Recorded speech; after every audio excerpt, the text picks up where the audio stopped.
Seguimos con el análisis. Recibimos a Martín Guerra, el dirigente del Partido Izquierda Socialista, escritor y docente universitario. Martín, qué placer tenerte en esta jugada. Bienvenido a Telesur. ¿Cómo estás, Paola? Muchas gracias por estar aquí. Muy bien, gracias, Martín. Hablemos un poquito de geopolítica. ¿Qué implicaciones va a tener esto geopolíticamente hablando y geoestratégicamente hablando? ¿Por qué no?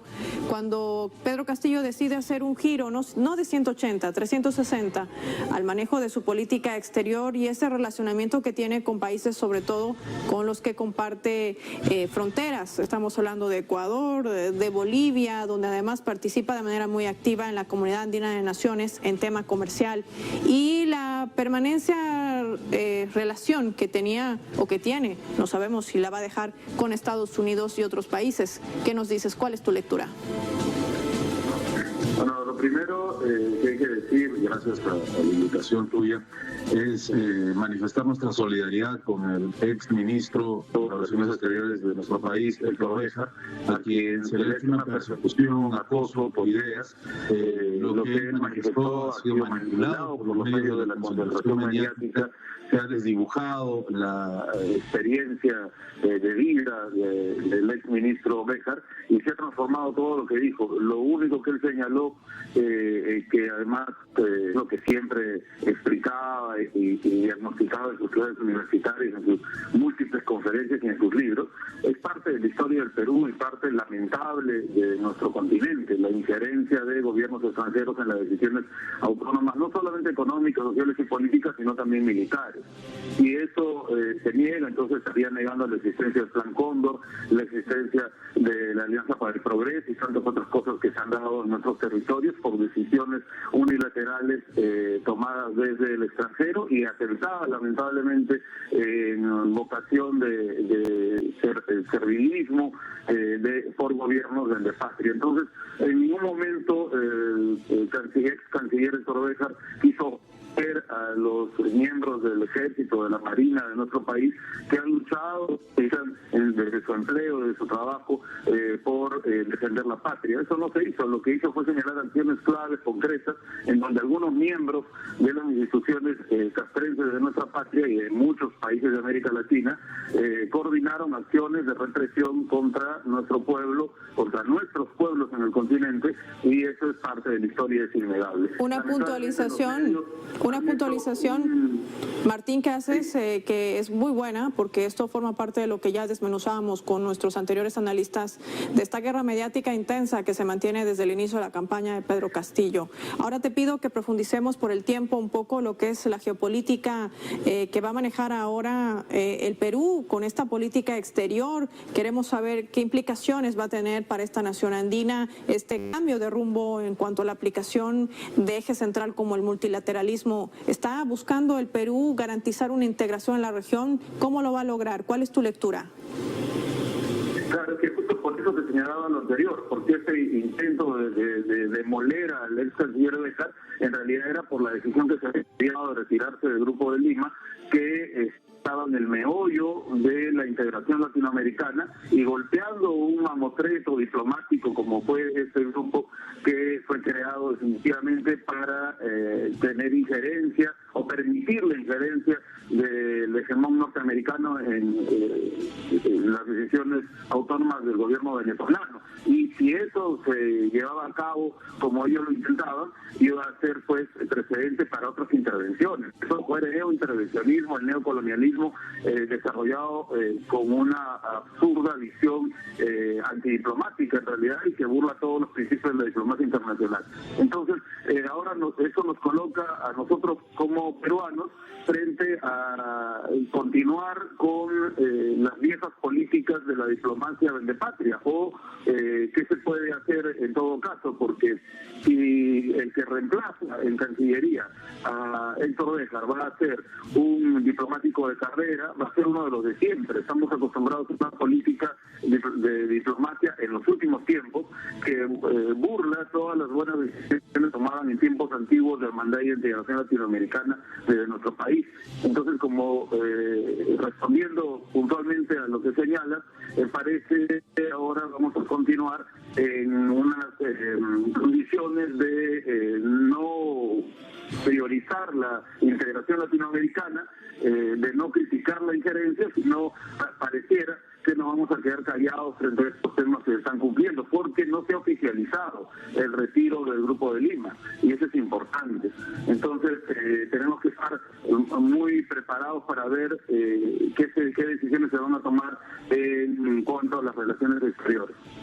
No solamente, Martín, en cuanto a relaciones exteriores, sino también a la presencia de cuerpo militar estadounidense en el Perú, cuando hay intercambio, entre comillas, que se maneja con varias naciones, sobre todo latinoamericanas, de adiestramiento, de equipamiento, de seguimiento entre Fuerzas Armadas. Y esto deriva, sin lugar a dudas, en mantener bases y puntos estratégicos que puedan garantizar esa injerencia permanente como política exterior que maneja aún los Estados Unidos como su sistema de dominación. ¿Qué cambio además debería implementarse en torno a este tema en particular que preocupa sin lugar a dudas a América Latina? Uno de los casos muy cercanos es el Ecuador, que aún mantiene bases militares estadounidenses y desde allí pues opera para tratar de garantizar no solamente el miedo y el temor, sino la amenaza constante y hostigamiento a otras naciones, como es el caso de Venezuela, de Cuba y otras. ¿Qué nos dices? Sí, así es. Nosotros recibimos todos los años, con el pretexto del entrenamiento militar o del intercambio de experiencias militares, tropas norteamericanas en nuestro territorio. Y hay quienes incluso señalan que tenemos bases instaladas aquí en la Amazonía y en parte de los Andes del país. Entonces, esto es preocupante, ¿no? No quisiéramos convertirnos en un Colombia, no por el pueblo colombiano, quien respetamos y amamos entrañablemente, sino por la situación que se vive en Colombia, en donde en convivencia entre las tropas militares norteamericanas y el Ejército Nacional se reprimen a los campesinos, a los sindicatos y al pueblo en general ante cualquier protesta, por mínima que sea. Eso es muy preocupante. Yo creo que las medidas y la línea diplomática que estaba marcando Héctor Béjar era de una autonomía nacional, de una dignidad nacional, de una soberanía nacional y de una alianza a todos los países de la región para impulsar nuestro continente. Pero al salir él, queda la gran pregunta, ¿no? ¿Cuál va a ser la nueva línea de acción diplomática? ¿Se va a actuar el programa impulsado por Béjar o se va a retroceder a lo anterior, que era continuar pues con el hostigamiento a los países independientes que buscan un camino propio en nuestra América y obedecer en materia diplomática a los mandatos del consenso de Washington? Eso es lo preocupante. Esperamos que el gobierno de Pedro Castillo siga con esa mirada nacional, siga con esa mirada unitaria, siga con esa mirada integradora y esto solo sea un accidente de trabajo en medio de lo que significa en realidad tener recién 21 días de gobierno, con una presión de los medios y con marchas que organizan los fujimoristas y la ultraderecha contra la casa de Pedro Castillo, contra las viviendas de los principales líderes del gobierno. Es un intento de golpe de Estado. Ya una de las representantes de la ultraderecha, la señora Tudela, ha señalado que no solo se van a contentar con la salida de Héctor Béjar, sino que van a seguir impulsando para que el mismo gabinete se recomponga. Entonces, ellos van a intentar sacar al Ejecutivo, ¿no? Y eso es una actitud golpista. Entonces, eso relacionado con lo que se viene en política exterior nos preocupa porque plantea que probablemente el Perú podría estar iniciando un camino hacia continuar con la política a la cual estábamos acostumbrados.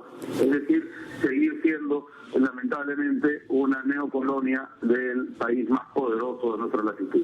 Ahora, Martín, preguntarte, no puedo dejar de hacerte esta pregunta. ¿Qué lección valiosa ha dejado lo que ha imprimido los anteriores gobiernos en el Perú con una crisis bastante fuerte? Tan solo el año pasado tenían más de 3 presidentes en tan poco tiempo, con una convulsión no solamente sanitaria, sino también económica. ¿En qué se ha beneficiado el Perú con esas relaciones de injerencismo, de intromisión, de ser, como algunos otros analistas, con el respeto que se merecen los peruanos, les han dicho inclusive como utilitarios de los intereses de otras naciones? Es decir, ¿realmente el Perú se ha beneficiado realmente en cuanto a la distribución de riqueza entre la población, el haber tenido este tipo de nexos? Es decir, el de haber respaldado estas determinaciones injerencistas de otras naciones contra otros países hermanos. ¿Qué nos dices? Para nada. ¿no? Nuestros servicios básicos están privatizados o hay proyectos que pretenden privatizarlos. Nuestros recursos naturales están entregados a las potencias extranjeras. Cualquier medida que el presidente Castillo en campaña planteó ha sido demolida por los medios de comunicación y por los defensores de la ultraderecha. Se quiere continuar con las privatizaciones, con las concesiones de territorios para que el Perú siga siendo un país principalmente minero, y sería maravilloso que los dineros de la minería llegaran a las poblaciones más humildes. Para nada. La pandemia clarificó que teníamos crecimiento económico, pero ese crecimiento económico solamente se quedaba en las élites. Igual ocurre con la suba del dólar, ¿no? Ellos suben el dólar desde el Banco Central de Reserva. La derecha exige que se mantenga el mismo directorio en el Banco Central de Reserva, donde están personajes nefastos para la política nacional peruana, no solamente nefastos por sus medidas económicas antipopulares, sino porque están ligados con la corrupción, con pruebas necesarias como por lo menos judicializarlo. Sin embargo, se ha mantenido todavía ese directorio del Banco Central de Reserva porque la prensa los presenta como los gurús del equilibrio político. Si el comportarnos políticamente obedeciendo los dictados del consenso de Washington nos hubiera beneficiado, entonces no hubiera tenido el Perú durante gran parte del 2020 y 2021 el mayor índice de muertos por población en lo referente a la pandemia del COVID-19. Nuestros hospitales no se daban abasto. La crisis fue espantosa, y ahora que se advierte una tercera ola y están diciendo que va a ser muy difícil sobrellevarla.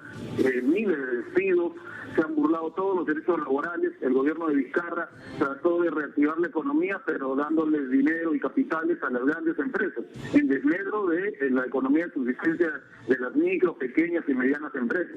Entonces, no solo eso, Paola, sino que además se genera un clima de inestabilidad social y aparecen en efervescencia algunas posiciones ultraderechistas que a veces tienen pueblo detrás, y que más allá de desarrollar un programa fascista que no les interesa, entienden estos clamores de la ultraderecha, que a veces son muy provocadores y muy atractivos, entre comillas, digamos, la defensa de la patria, la defensa de los valores familiares, pero que tienen detrás todo un programa de estabilización y pro-imperialista.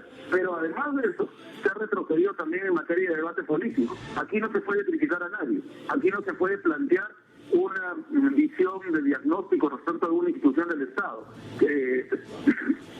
que sea del agrado del ultraderecha, porque inmediatamente el macartismo comienza como una demoledora maquinaria a perseguir, a judicializar, a inventar acusaciones y cargos contra aquellos que quieren mantener una crítica. Entonces, estamos llegando a un momento donde el Perú se está satanizando y persiguiendo la libertad de expresión desde los medios de la concentración se han convertido en un poder que blinda no solamente a los grandes capitales nacionales, sino nuestra relación de vasallaje con el imperialismo.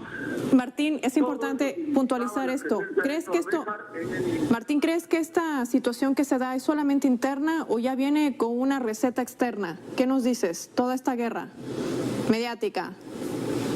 No, eso está coordinado definitivamente, porque es muy importante revisar los documentos de política exterior de Washington y entender cuáles son las políticas que se plantean aquí como las buenas, ¿no?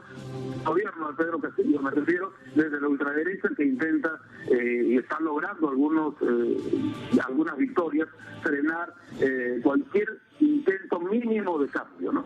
Entonces yo creo que sí hay una coordinación lamentable. Es por eso que cuando se tocó el Grupo de Lima, inmediatamente saltaron a buscar en la biografía de Héctor Béjar, a malversar su servicio a la patria, su gran trayectoria como docente, como investigador y como político.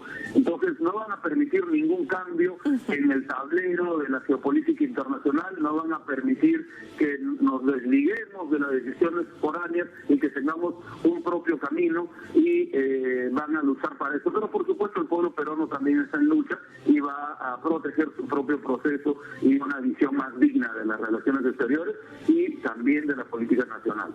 De todas maneras, Martín, ya la hoja de ruta está trazada. El gobierno de Pedro Castillo ha planteado de manera puntual cuál va a ser su línea de trabajo en cuanto a política exterior. Multilateralismo y también integración. Son dos ejes puntuales. La no intervención también, que forman parte además del respeto a los derechos humanos. 4 pilares fundamentales que marcarán el nuevo camino de esta política exterior que, por supuesto, esperan los peruanos simplemente a la brevedad. Gracias, Martín Guerra, por habernos acompañado con este análisis oportuno, con esa visión estratégica y geopolítica. Gracias por tu tiempo para Telesur.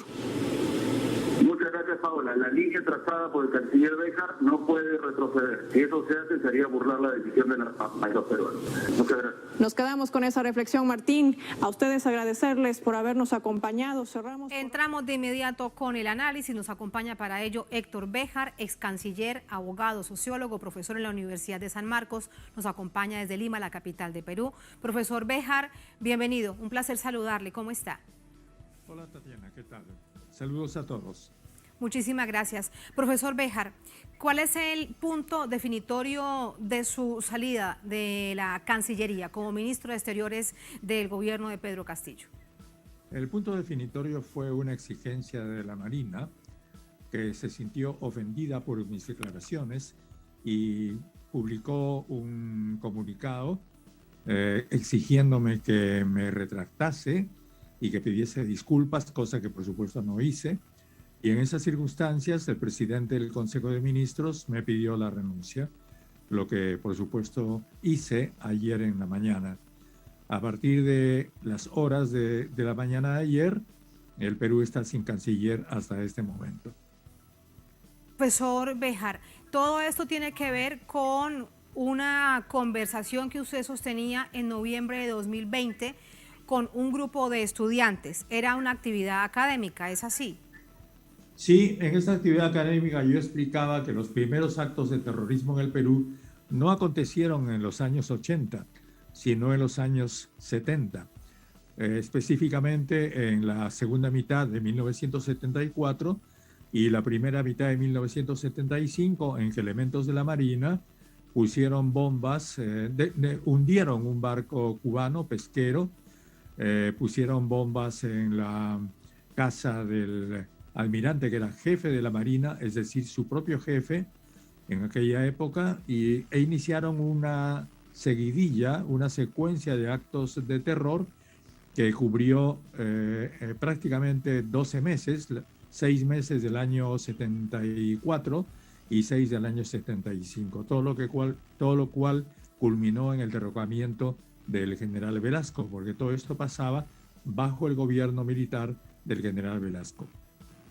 Esto que usted nos está contando, profesor Béjar, se dio en el conversatorio Crisis Política, Lucha de Clases, la necesidad de un proceso popular constituyente. Allí usted está entonces hablando de la historia del país, que todos deberían conocer, que todo el país debería conocer.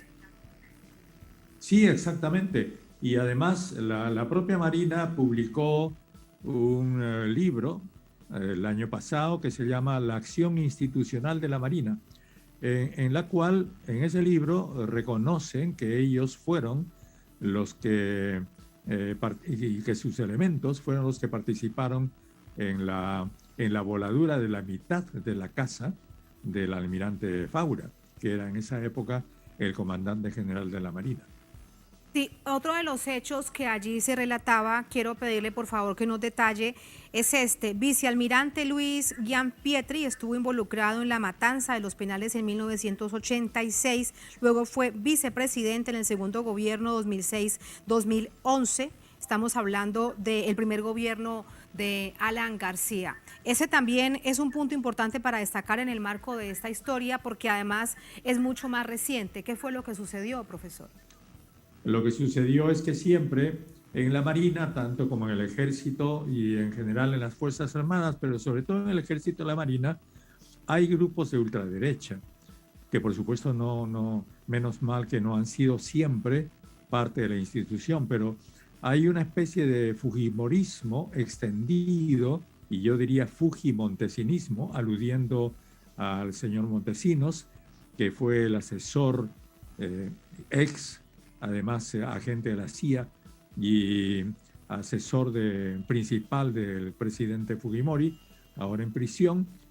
Y todo ese aparato se mantiene hasta este momento, y todo el mundo sabe que, por ejemplo, el señor Montesinos ha sido el asesor desde la base naval donde está en prisión durante toda la campaña de la señora Keiko Fujimori, que ha sido la competidora perdedora del presidente Castillo. Sí, ¿y qué papel, profesor Béjar, ha jugado el congresista Jorge Montoya? Él es un militar retirado, vicealmirante retirado.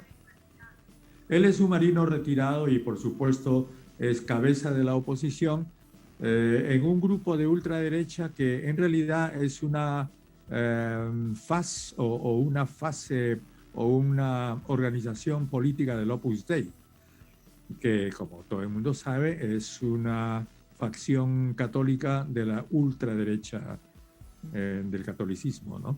Entonces, todos esos elementos son los que han operado durante las 2 vueltas de la última campaña electoral.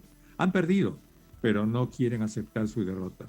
No quieren aceptar su derrota y armaron, profesor Béjar, una estrategia a manera de juego de poder para que usted dejara el cargo. Sí, esa estrategia fue armada, han tenido éxito en la primera fase, impidieron que yo vaya al Congreso porque yo quería ir al Congreso a explicar y a hablar, pero por supuesto ellos también le tienen miedo a que yo hable a la opinión pública directamente y por tanto exigieron mi renuncia antes. Pero por supuesto yo soy solamente una de las piezas. Pero habría alcanzado a ir al Congreso si el premier no le pide la renuncia antes. Exactamente, yo hubiera alcanzado ir al Congreso. Yo tenía que haber estado en el Congreso la próxima semana. ¿Qué les habría dicho, profesor Béjar? Yo lo que habría explicado es esto, la historia del Perú, habría explicado por qué es que el Perú debe tener una política exterior independiente, habría explicado que el Grupo de Lima ya no existe porque, entre otras cosas, ellos exigen que el Perú pertenezca al Grupo de Lima. Pero el Grupo de Lima ya no existe, no hay nadie en el Grupo de Lima en este momento. Lo que existe es el grupo de contacto que está desde México con el auspicio de Noruega, auspiciando las conversaciones entre el gobierno de Venezuela, el gobierno legítimo de Venezuela y la oposición venezolana. Pero sí, es una realidad que ellos no quieren aceptar. Sí, antes de pasar a todo este asunto que resulta fundamental en política exterior, permítame también conocer su opinión acerca del comunicado que emite la Marina. Dice la Marina de Guerra del Perú que rechaza la afirmación antes referida, carente absolutamente de veracidad, la misma que constituye una afrenta contra hombres y mujeres que lucharon y continúan luchando contra la delincuencia terrorista, contra viudas, huérfanas y deudos y víctimas de esa execrable acción. Es parte del pronunciamiento de la Marina de Guerra. Si esto es un asunto de historia, ¿por qué la Marina emite, cree usted, profesor Béjar, este comunicado y toma una postura política? Porque ellos usan eso para encubrir sus actos antidemocráticos. Creen que el país les va a creer, pero el país sabe que la historia es distinta. Y, por supuesto, en realidad, ellos usan la figura de Grau, que es el gran héroe nacional peruano, y otras figuras de la Marina absolutamente respetables. Algunos de los jefes de la Marina han sido amigos míos. Yo he sido profesor en el Centro de Altos Estudios Militares durante casi 15 años y he tenido alumnos almirantes. Y por supuesto he tenido almirantes muy amigos, algunos de los cuales fueron asesinados por los terroristas. Ellos saben todo eso, pero por supuesto están generando una historia falsa, una leyenda falsa, para hacer lo que quieren hacer, acabar vacando al presidente Castillo. Como le digo, yo soy la primera pieza, pero después vendrán otras y la reina de este tablero de ajedrez es la presidencia de la República. Y por supuesto eso es lo que creo yo que está en peligro en este momento. Así como usted lo plantea, sin duda que reviste de un gran peligro. Permítame entender un poco más sus palabras, profesor Béjar. ¿Está la Marina siendo parte de la derecha y de este sector también acompañado de la extrema derecha para deslegitimar poco a poco? Van solamente 20 días del gobierno de Pedro Castillo. ¿La Marina está siendo parte de eso? Ellos quieren crear la imagen de un gobierno débil, un gobierno desorientado, y por tanto quieren imponer su voluntad desde el Congreso. Pero olvidan que en el Perú existe el pueblo. El pueblo todavía no se ha movilizado. Y sin duda, si esta situación sigue, en algún momento el pueblo peruano tendrá que volver a movilizarse en defensa de la democracia, como ya lo ha hecho varias veces. Y por supuesto, como lo ha hecho también para asegurar el triunfo del presidente, para asegurar que el triunfo del presidente Castillo en las urnas sea respetado. Doctor Béjar, pero esto es una acción inconstitucional. La postura o inmiscuirse, interferir por parte de fuerzas militares, la que sea en este caso, en la vida política del país. Absolutamente, porque la Constitución peruana establece que las Fuerzas Armadas no son deliberantes. Pero como usted comprenderá, una situación como la que ha sucedido conmigo implica un precedente nefasto. Es decir, que a partir de este momento, el presidente de la República del Perú, elegido por los electores del Perú, tendrá que consultar a las Fuerzas Armadas si les parece conveniente cada ministro. Con lo cual, las Fuerzas Armadas aparecerán siendo las que tutelan al gobierno de Perú. Y eso es inaceptable desde el punto de vista democrático. Y además antidemocrático, extremadamente peligroso, sobre todo conociendo la historia que ya usted nos estaba relatando, que fue parte del detonante a través de los medios de comunicación. Y allí también preguntarle el papel que han jugado los medios de comunicación en toda esta caja de resonancia en contra, en particular de usted, como la figura de la política exterior de Pedro Castillo. Antes de Pedro Castillo, el Perú ha sido gobernado por una dictadura de los monopolios, los grandes centros de poder, las grandes empresas, muchas de ellas transnacionales y mineras, y esos monopolios gobiernan a los medios.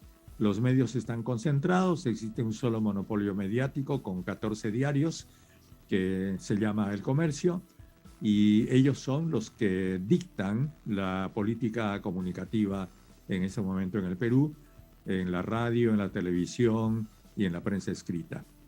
Y pues esa es la situación peruana. Entonces, la democracia también debe ingresar a los medios de comunicación, pero ellos sin duda tratarán de evitarlo a como dé lugar, porque ellos saben que su permanencia en el poder que tienen también depende en gran medida de su permanencia en los medios y la propiedad de los medios que todavía detentan. Profesor Béjar, en particular vimos medios como El Comercio y aliados en distintas partes del país con los mismos titulares. ¿Todos ellos son de una misma casa editorial, son de un mismo dueño?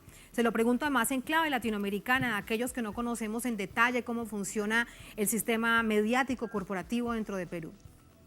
El sistema mediático es lo que llamamos en el Perú la prensa concentrada, es decir, hay un diario, El Comercio, que es el diario tradicional del Perú, fundado en 1839, que es el que fue, ya no lo es, el gran diario peruano, ahora prácticamente casi sin lectoría, pero ese diario es propiedad de una familia, que es la familia Miro Quesada, y a la vez la familia Miro Quesada está asociada a los monopolios de la construcción y los monopolios mineros. Ellos son los dueños del Comercio, pero el Comercio tiene además un diario de gran circulación que se llama El Trome, y ha ido comprando otros periódicos y ha comprado la principal cadena de televisión, que es el Canal 4, transmite el programa político de la televisión, los 3 programas políticos de la televisión los días domingo. Entonces es prácticamente un monopolio el que lleva adelante lo que dicen todos los días, mañana, tarde y noche, con muy pocas excepciones de algunas emisoras pequeñas o emisoras del interior del Perú, pero en realidad ese es el monopolio de la prensa y la televisión en este momento en el Perú. Instalan, con eso que usted nos dice, comprendemos, instalan la narrativa, la agenda que va desde los medios hacia la opinión pública y rápidamente queda allí sobre el tapete. Hay entonces que pensar en desmonopolizar, en democratizar los medios de comunicación y atender medios públicos, profesor Béjar. ¿Una tarea será para este gobierno? ¿Cree usted que lo podrá hacer? Precisamente los últimos días antes que a mí me exijan la renuncia, habíamos estado desde Relaciones Exteriores formando un equipo de comunicación que incluía la televisión peruana, que es una gran cadena del Estado, la radio del Estado, más una suerte de una serie de emisoras de provincias, tanto televisoras como emisoras de radio, que son, y periódicos también, que están fuera del control de los grandes medios, y armar con ellos una gran red que contrarreste al monopolio existente. Pero por supuesto, espero que eso continúe haciéndose y entonces que el gobierno peruano pueda tener y pueda poner a disposición de la ciudadanía del Perú una prensa que sea realmente eso, periodística, independiente, abierta a todas las opiniones. Y que atienda agendas ciudadanas y no agenda de intereses políticos, que es lo que suele hacerse a través de los monopolios mediáticos. A manera de un titular, usted nos está hablando de la política exterior. Un punto primero, el Grupo de Lima. Formalmente, Perú no se ha retirado del Grupo de Lima. En Venezuela se le conoce como el Cartel de Lima. ¿Qué pasará con el Grupo de Lima, en particular desde la perspectiva peruana? Bueno, hay que rezarle un buen responso porque el Grupo de Lima ya no existe. Tiene sus viudas que siguen llorando su inexistencia, y en la derecha peruana sobre todo, pero como todos sabemos, nadie está ya en el Grupo de Lima. México ya tiene otra política en este momento con López Obrador, Argentina tiene otra política exterior con Fernández, Bolivia tiene otra política exterior con el presidente actual Arce, en fin, y solamente quedarían Colombia y el Perú, pero Colombia está en una crisis tremenda. A Colombia ya prácticamente tampoco le interesa el Grupo de Lima, y entonces dejó de existir, simplemente dejó de existir. También estaríamos en esa sumatoria con Chile, ¿no? Que no dice, pero cuando fue convocado siempre estuvo. Sí, pero sí, el señor Piñera en realidad está muy ocupado teniendo que atender al actual Congreso Constituyente en Chile. No creo que tenga tiempo para el Grupo de Lima. Sí. Tarea también para el próximo canciller. ¿Cree usted que se mantendrá en esa línea, en la geopolítica de la autodeterminación de los pueblos y la no injerencia en los asuntos internos de otros países? Yo espero que eso sea así, espero que el presidente Castillo tenga la lucidez y la firmeza suficiente, y sus colegas del gabinete, del Consejo de Ministros, tengan la suficiente fortaleza como para mantener lo que yo inicié, es decir, una recuperación de la soberanía peruana en el terreno de las relaciones exteriores. Sí.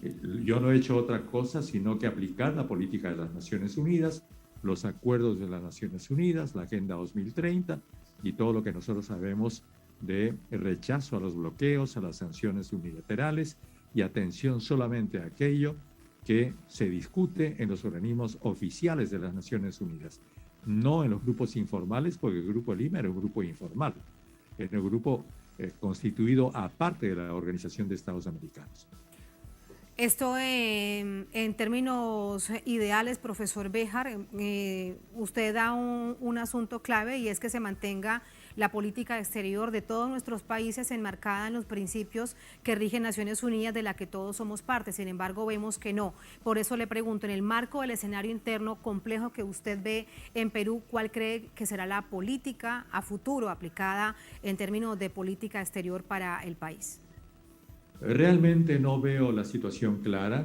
No, el actual gobierno, para ser franco y para no mentir, no veo que tenga un interés especial en la política exterior. Están muy enfrascados en la política interna, asediados, acosados por la derecha, pero mi esperanza es que alguien, la persona que me sustituya, sea capaz de continuar construyendo eso que nosotros queremos. Una política respetuosa de las soberanías de los pueblos y, como les repito, que recupera la soberanía de Perú en las relaciones exteriores. ¿Y esto pasa necesariamente, profesor Béjar, por el relacionamiento con el gobierno de Estados Unidos? no importa si es republicano o demócrata, de Estados Unidos hacia nosotros la política exterior es prácticamente la misma. De nosotros hacia el gobierno de Estados Unidos sí podría cambiar. Sí, nosotros quisimos relacionarnos con lo mejor de los Estados Unidos, que está una parte en el gobierno, otra parte en el Congreso y otra parte en la ciudadanía norteamericana. Queríamos hacer una política ciudadana también. Y pues entonces espero que eso también sea continuado, ¿no? Sí. Profesor Béjar, y la Organización de Estados Americanos, un verdadero dolor de cabeza por todo esto que ya hemos relatado, por no atender los principios de Naciones Unidas para nuestros pueblos, para nuestras naciones. ¿Cuál es su opinión? Nosotros habíamos fijado claramente la posición que el Perú debería tener en la Organización de Estados Americanos y habíamos señalado además que el Perú estaba muy interesado en la recuperación y fortalecimiento de la Organización de los Países de América Latina y del Caribe y de UNASUR. Nuestra política comprendía en el terreno inmediato la recuperación de la Comunidad Andina de Naciones, la CAN, luego UNASUR, luego CELADEC y luego la OEA. Y vamos a tener una política dirigida a estos 4 escenarios y bueno, pues espero que eso sea continuado. La integración tan quebrada pero tan anhelada para que vuelva a respirar esa inspiración de la llamada década ganada en nuestro continente. Profesor Béjar, por último, ¿va a mantenerse cercano al gobierno? ¿Lo acompañará en otras labores? Yo espero colaborar con el gobierno en lo que sea necesario. No estoy peleado con el gobierno. Sigo pensando que el profesor Castillo puede hacer un gobierno independiente. Creo que hay que ayudarlo, hay que entenderlo. En realidad es parte del pueblo peruano el que está en este momento en el gobierno y el pueblo no tiene la experiencia de la clase política peruana. Entonces, todas esas debilidades, estas contradicciones, estos errores que estamos viendo son parte de un periodo inicial de un proceso que esperamos que continúe. Yo espero personalmente que continúe y estaré dispuesto siempre a cooperar en ese proceso de construcción de un país realmente donde exista una democracia realmente afincada en el pueblo e independiente y autónoma. Sí.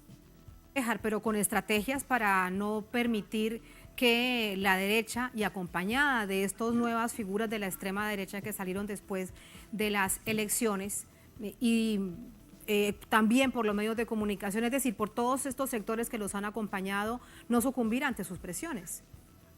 Por supuesto, claro, eso supone un aislamiento de la derecha más radical.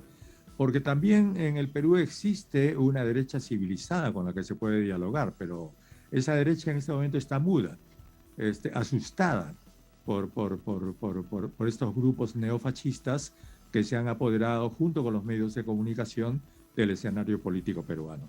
Pero eso no es todo el Perú, por supuesto, eso es una minoría que con su gritería trata de dominar el espacio. Pero creo que podemos volver a la realidad y hacer que las reales fuerzas políticas en el Perú empiecen a operar democráticamente de una manera que convenga a los intereses del Perú. Que así sea, un Perú para todos y todas como se ha anhelado desde el año 2020. Usted decía esto y recordaba las masivas protestas del año pasado que lamentablemente dejaron a 2 jovencitos muertos y veíamos un Perú que no existía, que no conocíamos por lo menos en los medios de comunicación y ahí estaban. Y un Perú que puede volver al escenario en cualquier momento cuando eso sea necesario, seguramente. Profesor Béjar, muchísimas gracias. Un abrazo en la distancia. Muy buenas noches. Gracias a ustedes, Tatiana. Mis mejores deseos de éxito desde aquí de Lima para Venezuela. Muchísimas gracias. Un abrazo. Muchas gracias.